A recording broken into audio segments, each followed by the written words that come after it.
כבידה. כבידה, גרביטציה. היא אחד מהכוחות הבסיסיים בטבע. כוח משיכה שפועל בין גופים בהתאם למסה שלהם.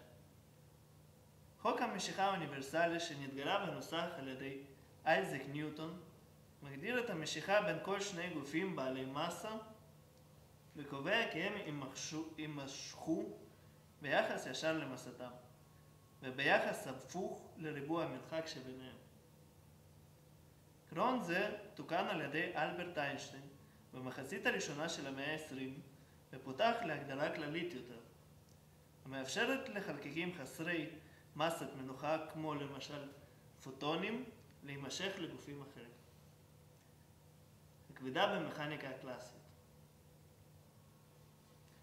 בהסתמך על חוקי קפלר, ניוטון חישב ומצא כי תאוצתם של כוכבי הלכת לכיוון השמש תלויה בהיפוך ריבוע המרחק מהשמש.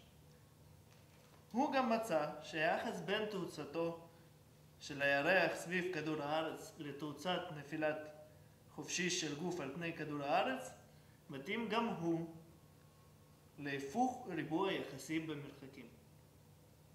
הדבר הביא אותו לנסח משפט הקובע כי תאוצתו של גוף הנובעת ממשיכה לגוף אחר פרופורציונית לריבוע המרחק ביניהם.